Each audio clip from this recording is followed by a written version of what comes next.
ತಾಳಿಕೋಟಿ ಪಟ್ಟಣದಲ್ಲಿ ಸ್ವಚ್ಛತಾ ಹಿ ಸೇವಾ ಕಾರ್ಯಕ್ರಮ.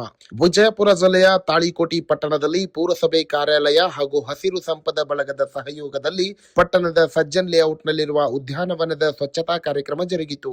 ಕಾರ್ಯಕ್ರಮಕ್ಕೆ ಶ್ರೀ ಕಾಸಗತೇಶ್ವರ ಮಠದ ಪೂಜ್ಯ ಸಿದ್ದಲಿಂಗ ದೇವರು ಚಾಲನೆ ನೀಡಿ ಮಾತನಾಡಿ, ಪುರಸಭೆಯಿಂದ ಹಸಿರು ಸಂಪದ ಬಳಗದ ಪದಾಧಿಕಾರಿಗಳ ಸಹಯೋಗದೊಂದಿಗೆ ನಡೆಯುತ್ತಿರುವ ಈ ಸ್ವಚ್ಛತಾ ಕಾರ್ಯಕ್ರಮ ಇದೇ ರೀತಿ ಮುಂದುವರಿಯಬೇಕು. ಪಟ್ಟಣದ ಸ್ವಚ್ಛತೆ ಕುರಿತು ಎಲ್ಲರಲ್ಲಿಯೂ ಕಾಳಜಿ ಇರಲಿ. ಇದು ನನ್ನ ಊರು, ಇದರ ಸ್ವಚ್ಛತೆ ನನ್ನ ಜವಾಬ್ದಾರಿಯಾಗಿದೆ ಎಂಬುದನ್ನು ಎಲ್ಲರೂ ತಿಳಿಯಬೇಕಾಗಿದೆ ಎಂದರು. ಸ್ವಚ್ಛತಾ ಕಾರ್ಯಕ್ರಮದಲ್ಲಿ ಪುರಸಭೆ ಹಿರಿಯ ಆರೋಗ್ಯ ನಿರೀಕ್ಷಕ ಫಿರೋಜ್ ಮುಲ್ಲಾ, ಹಸಿರು ಸಂಪದ ಬಳಗದ ಸಂಚಾಲಕ ಎಸ್ ಗಡೇದ್ ಒಳಗೊಂಡು ಬಳಗದ ಪದಾಧಿಕಾರಿಗಳು, ಪುರಸಭೆ ಸಿಬ್ಬಂದಿಗಳು, ಪೌರ ಕಾರ್ಮಿಕರು ಹಾಗೂ ಬಡಾವಣೆಯ ನಿವಾಸಿಗಳು ಇದ್ದರು. ವರದಿ ಕಿಶೋರ್ ಕುಲಕರ್ಣಿ, ಸಮೃದ್ಧ ಕರ್ನಾಟಕ ನ್ಯೂಸ್, ತಾಳಿಕೋಟಿ.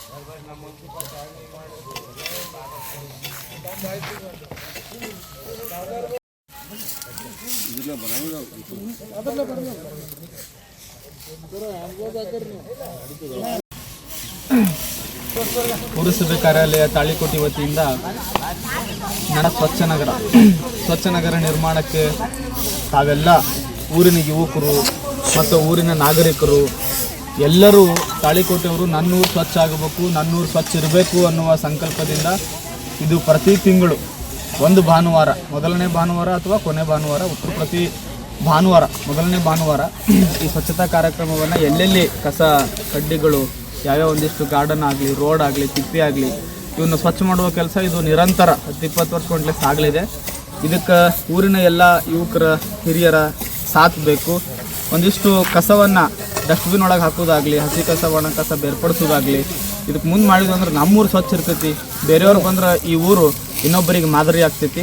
ಊರು ಮಾದರಿ ಆಗಬೇಕಾಗಿತ್ತು ಅಂದ್ರೆ ಅದಕ್ಕೆ ಮೂಲ ನಾವೆಲ್ಲ ಸ್ವಚ್ಛ ಆಗಬೇಕು, ಸ್ವಚ್ಛ ಇಟ್ಕೋಬೇಕಂತ ತಿಳಿಸಿ ಸ್ವಚ್ಛತಾ ಕಾರ್ಯಕ್ರಮಕ್ಕೆ ಎಲ್ಲ ಊರಿನವರು ಕೈ ಜೋಡಿಸ್ರಿ.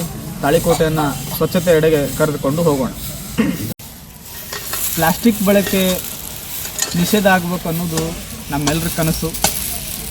ಎಲ್ಲರೂ ಹೋಗ್ಬೇಕಾದ್ರೆ ಗಾಡ್ಯಾಗ ಒಂದಿಷ್ಟು ಯಾವುದಾದ್ರೂ ಅರ್ಬಿದು ಒಂದು ಬ್ಯಾಗ್ ಇಟ್ಕೊಂಡ್ಬಿಟ್ರಿ ಅಂದ್ರೆ ಕಾಯಿಪಲ್ಯ ತರೋದು, ನಿಮ್ಮ ದಿನಸರಿ ತರೋದು, ಗ್ರಾಸರೀಸ್ ತರೋದು ಎಲ್ಲ ಅದರ್ನಾಗ ತಂದ್ರಿ ಅಂದ್ರೆ ಪ್ಲಾಸ್ಟಿಕ್ ಉಳಿತಾಯ ಆಗ್ತೈತಿ. ಪ್ಲಾಸ್ಟಿಕ್ಕು ಈ ಸಮಾಜಕ್ಕೆ, ಈ ಮಣ್ಣಿಗೆ ಭಾಳ ಹಾನಿಕಾರಕ.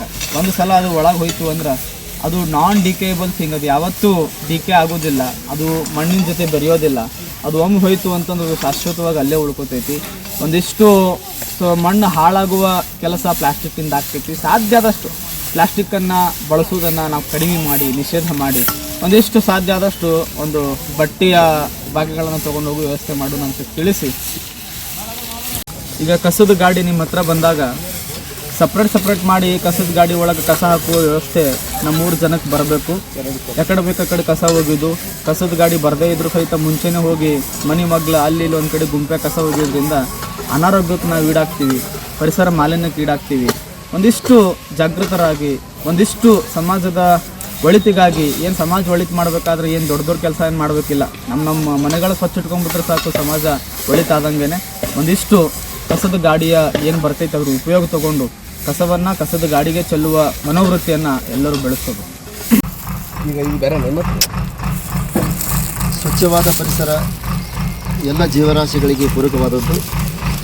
ಪರಿಸರ ಉತ್ತಮವಾಗಿದ್ದರೆ ನಮ್ಮೆಲ್ಲರ ಆರೋಗ್ಯ ಅತ್ಯುತ್ತಮವಾಗಿರುತ್ತದೆ.